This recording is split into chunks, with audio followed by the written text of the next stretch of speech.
ఖరీఫ్ సీజన్కు ముందు వేసవిలో నవధాన్యాల సాగు చేయించేలా ప్రకృతి వ్యవసాయ విభాగం చర్యలు చేపట్టింది. గతంలో భూసారం పెంపునకు పచ్చిరొట్ట, జీలుగా, పిల్లిపెసర, జునుము వంటి మాత్రమే సాగు చేసేవారు. అయితే 3-4 ఏళ్లుగా రుతుపవనాల రాకకు 15 రోజుల ముందు ప్రీ మాన్సూన్ డ్రై సోయింగ్ వ్యవసాయాన్ని ప్రభుత్వాలు ప్రోత్సహిస్తున్నాయి. ఇందులో భాగంగా అనకాపల్లి జిల్లా కసింకోట మండలంలో నవధాన్యాల విత్తనాల కిట్లను ప్రత్యేకంగా తయారు చేసి రైతులకు పంపిణీ చేస్తున్నారు అధికారులు.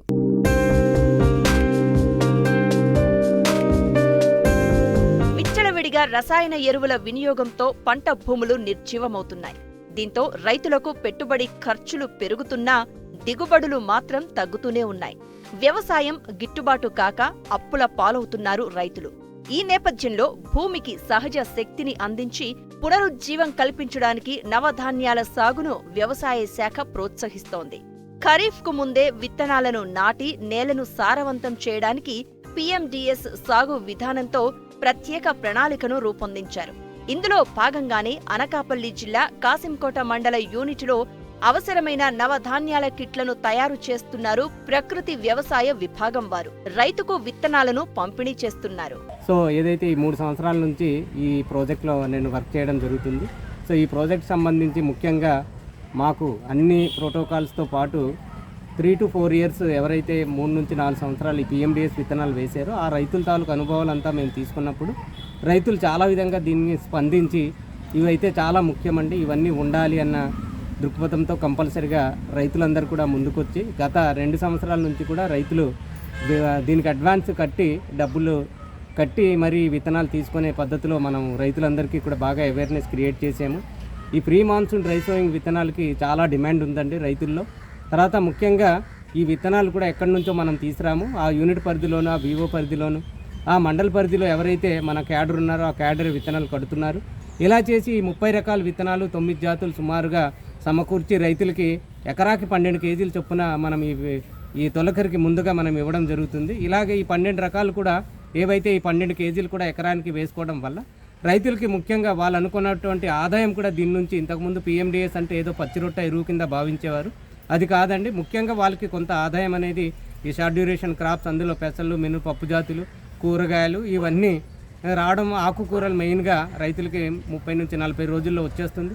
వాళ్ళు ఏదైతే కట్టుకున్నటువంటి ఈ 1000 రూపాయలు కూడా దీని నుంచే వస్తుంది. దీనికి ముఖ్యంగా దీనివల్ల ఈ పీఎండీఎస్ వల్ల రైతు సోదరులందరికీ కూడా వాళ్ళకి దుక్కులకైతే కానివ్వండి, దమ్ములకైతే కానివ్వండి, దీని నుంచే వాళ్ళకి మంచి ఆదాయం రావడం వల్ల రైతులు కూడా చాలా హ్యాపీగా ఉన్నారు. 365 రోజులు భూమిలో పంటలు ఉంచాలి అన్న నినాదంతో వెళ్ళడం వల్ల వరి వేసే ముందు రైతులు మళ్ళీ వరి వచ్చేదాకా కూడా ఈ పంటల్ని కంటిన్యూటీ చేస్తూ మరి భూమిని ఎప్పుడూ నిత్యంగా కప్పించడం వల్ల, ముఖ్యంగా పీఎండీఎస్ విత్తనాల వల్ల ఏదైతే ఏపుగా పెరిగి భూమిలో మంచి సారాన్ని భూమికి చేకూరుతుందండి ఈ వేరు వ్యవస్థ అంతా. దానివల్ల మంచి మైక్రోబియల్ యాక్టివిటీ అనేది భూమిలో బాగా సంతతి పెరిగి అవన్నీ కూడా భూమిలో సుప్తావస్థలో ఉన్న న్యూట్రియంట్స్ ఏవైతే పోషక పదార్థాలు ఉన్నాయో అవన్నీ కూడా మొక్కలకు అందించేటట్టు చేస్తాయి. కొంత ఆహారాన్ని ఏదైతే ఒక 40% పువ్వులకి, కాండానికి, అన్నిటికీ అందిస్తుంది, ఒక 30% వేరు వ్యవస్థకి, ఇంకొక 30% అనేది ఖచ్చితంగా భూమిలో ఉన్న సూక్ష్మజీవులకు ఆహారంగా ఇవ్వడం వల్ల, ఈ ప్రాసెస్ వల్ల, ఈ సైకిల్ వల్ల సూక్ష్మజీవులు అన్నీ కూడాను ఏవైతే ఈ పోషక పదార్థాలు భూమిలో అవైలబుల్ ఫామ్లోకి తీసుకొచ్చి మొక్కకు అందిస్తాయి. అలాగ అందించడం వల్ల మొక్క ఆరోగ్యంగా పెరిగి మంచి దిగుబడిని కూడా ఇస్తుందని రైతులు గమనించడం జరిగింది. సాధారణంగా వర్షాలు పడిన తర్వాత అదను సమయంలో రైతులు విత్తనాలు నాటుతారు. పీఎండీఎస్ విధానం అందుకు భిన్నం. వర్షాలకు ముందే విత్తనాలు వేస్తారు. వేసవి దుక్కులతో పొలాలు సిద్ధం చేసి నవధాన్యాలు, ఆకుకూరలు, కూరగాయలు, చిరు ధాన్యాలు, నూనె గింజలు వంటి విత్తనాలన్నీ కలిపి ఎకరాకు 12 కిలోలను వానాకాలానికి ముందే భూమిలో చల్లాలి. వేసవిలో కురిసే అకాల వర్షాలకు అవి మొలకెత్తుతాయి. తొలుత ఆకుకూరలు, తర్వాత కూరగాయలు కోతకు వస్తాయి. చివరిగా చిరుధాన్యాలు పండుతాయి. ఇలా అన్నింటినీ విక్రయిస్తే రైతులకు అదనపు ఆదాయం వస్తుంది. ప్రధాన పంట సాగు చేసే కాలానికి అనుగుణంగా భూమిలో కలియ దున్నితే పచ్చిరొట్ట ఎరువుగా మారుతుంది. 30 రకాల విత్తనాల్లోనండి నూనె జాతులండి, నూనె గింజలకు సంబంధించిన వేరుశనగ కానీ, తర్వాత ఆవాలు కానీ, తర్వాత అదేవిధంగా పొద్దుతిరుగుడు, తర్వాత ఇవన్నీ కూడా మనం ఈ నూనె జాతులకు సంబంధించి పెట్టడం జరుగుతుంది. అదేవిధంగా పప్పు జాతులండి, పప్పు జాతుల్లో పెసర, మినుము, కంది ఇలాంటివన్నీ పప్పు జాతుల్లో కూడా కొన్ని మనం ఇవ్వడం జరిగింది. అదే మనం మిల్లెట్స్ అంటున్నాము. మిల్లెట్స్లో సామ, కొర్ర ఫింగర్ మిల్లెట్, లిటిల్ మిల్లెట్ ఇవన్నీ కూడా మనం ఈ మిల్లెట్ జాతుల్లో కూడా చెప్పడం, కొన్ని సుగంధ ద్రవ్యాలు కూడా ఇందులో మనం కలిపి సుగంధ ద్రవ్యాల విత్తనాలు కూడా కలిపి మనము ఇది ఇవ్వడం జరుగుతుంది. అదేవిధంగా ఏది మొక్కజొన్న కానీ ఆవాలు కానీ ఇటువంటివి కూడా మనం కలిపి దీనికి మనం ఖచ్చితంగా ఇవన్నీ కూడా ఈ 30 రకాల విత్తనాలు కలిపి ఇవ్వడం వల్ల భూమిలో ఇంకా ఎటువంటి వేరే మొక్క మొలవడానికి ఆస్కారం లేకుండా అన్ని పంటలు కూడా మొలిచి అన్ని పంటలు కూడా అందులో ఉండాలి, వేరు వ్యవస్థ బాగా అభివృద్ధి చెందాలి అన్న ఉద్దేశం మీద ఖచ్చితంగా ఈసారి ఈ 12 కేజీలు ఎకరాకి. కానీ ఈ సంవత్సరం ఏదైతే మన ఈవీసీ గారి ఆదేశాల మేరకు ప్రతి క్యాడరు కొంతమంది రైతులు ముందుకొచ్చి 25 కేజీలు విత్తనాలు ఎకరాకి వేసే పద్ధతిలో కూడా పెట్టుకున్నాము. ఇది కూడా ఈ సంవత్సరం నుంచి మనం స్టార్ట్ చేసాము.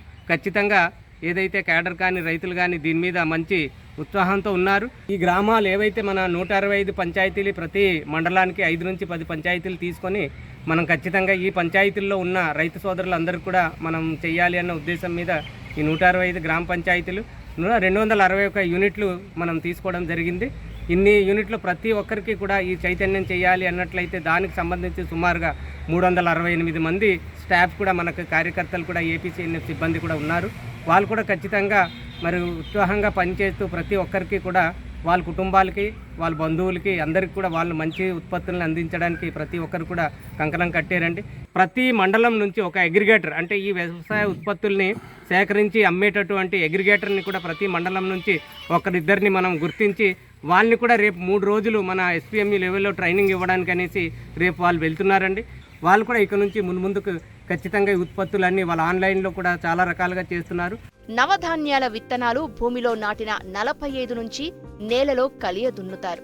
ఏటీఎం విధానంలో కూరగాయలు సాగు చేయిస్తూ ఆదాయం పొందే విధంగా అవగాహన కల్పిస్తున్నారు. మరోవైపు కిచెన్ వ్యర్థాలతో వర్మీ కంపోస్ట్ తయారు చేయిస్తున్నారు. ప్రతి ఒక్క ఇంట్లోని కూడా ప్రతి ఒక్క మహిళ కూడా ఒక రైతు ఉన్నారు. కాబట్టి వాళ్ళంతా కూడా ప్రకృతి వ్యవసాయం చెయ్యాలనేది ఒక ఆలోచనతో మాకు కూడా ఒక కన్వర్జెన్సీ మీటింగ్ అనేది కండక్ట్ చేయడం జరిగింది. అందులో భాగంగానే మాకు కొన్ని హోమ్ కంపోస్టు, కిచెన్ గార్డెన్ అనేవి మాకు కొన్ని టార్గెట్ కూడా ఇవ్వడం జరిగింది. టార్గెట్ అంటే ఆసక్తి ఉన్న ప్రజలందరి దగ్గర ఎవరైనా మహిళలు చేసుకోవాలనుకుంటే మాకు మండలంలో చేయమని చెప్పడం జరిగిందండి. ఆ రకంగా మేము హోమ్ కంపోస్ట్ అయితే ఒక 660 మందికి మేము ఐడెంటిఫై చేయడం జరిగింది. అలాగే కిచెన్ గార్డెన్ సంబంధించి కూడా 342 మందిని ఐడెంటిఫై చేయడం జరిగిందండి. ప్రతి గ్రామ సంఘానికి సంబంధించి పంచాయతీకి ఒక్కరు చొప్పున ఒక ఐసీఆర్పీలు ఉన్నారండి. వాళ్ళు ఏవైతే ఎరువులు తయారు చేస్తే కొనుక్కోవడానికి ముందుగా కావాల్సిన ఆర్థిక సహాయానికి సంబంధించి మన గ్రామీణ సంఘం నుంచి కావచ్చండి, వాళ్ళ ఎస్ఎస్జీ నుంచి కావచ్చు, లేదు శ్రీనిధి నుంచి కానీ బ్యాంకుల నుంచి కానీ ఎక్కడి నుంచైనా ముందుగా 10 నుంచి ఒక 50,000 వరకు మనం ముందుగానే అప్పివ్వడం జరుగుతోంది. అది వాళ్ళు దప్పదప్పాలుగా రైతుల నుంచి తీసుకొని మనకు చెల్లించడం జరుగుతోందండి.